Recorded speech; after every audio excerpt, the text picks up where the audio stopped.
Hey everybody, it's Steve again with the Midweek Challenge, but there's a couple of things that are different today. Number one, I'm starting through YouTube. I'm going to try to use that venue for a while and see what kind of audience is out there. I hope there's some folks who want to hear this. But number two is the challenge. It's not really a challenge today, it's a question. And the question is, well, I want to hear your question about God. Now, here's the deal. People approach questioning God in a lot of different ways. Some people love to talk to Jesus. Some people, usually some self-righteous religious folks, have an idea that you can't question God. Well, are they right or wrong? And yes, in the sense that, I mean, think about it. Questioning God implies we sit above God and He owes us an answer. But on the other hand, you think about a young child. Think about a young child. She or he is looking up to their parents saying, hey, can you help me understand this? And I think a lot of it has to do with the motive. When you look at the Bible, for example, they're the good, the bad, and the ugly. Luke chapter 1, second part of the chapter 1 of the book of Luke, Mary. God shows up to Mary and says, Mary, you're about to be the mother of the Messiah. And her response is, God, I love you. I don't understand. I'm a virgin. How is this going to happen? And God, through Gabriel, gives her the details. She had a good question, wanting to understand. First part of chapter 1 in Luke, there's Zechariah, the priest. God shows up and says, Zechariah, you're going to be a father. And his response is, God, have you forgotten that I'm old? My wife is old.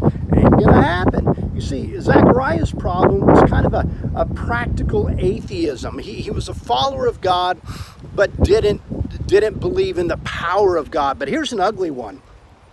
Exodus chapter 5, God shows up with Moses before Pharaoh and says, let my people go. The response of Pharaoh was, who is this God that I should obey him? You know, his attitude was one of arrogance, and at the end of the day, he had his lunch handed to him in a big way.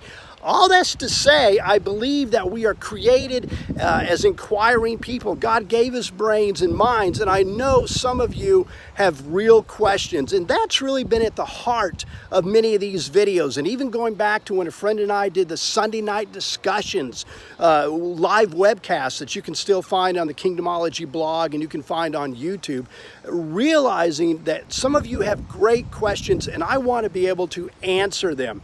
So here's the challenge.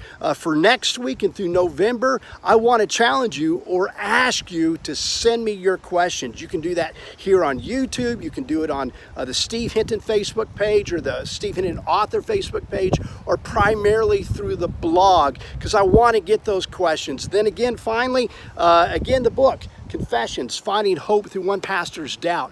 Part of what I did in that was to take some real questions about life that are tough and try to address them. So that's what we're going to be doing. That's the challenge. That's the question. And I think the way you do it on YouTube, you say, you know, if you like this, give it a thumbs up. So I'd ask you to do that.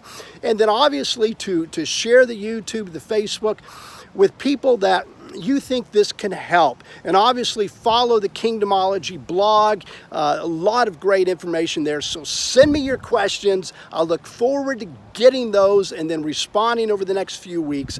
That's it for today. Be strong, and I'll see you again next week.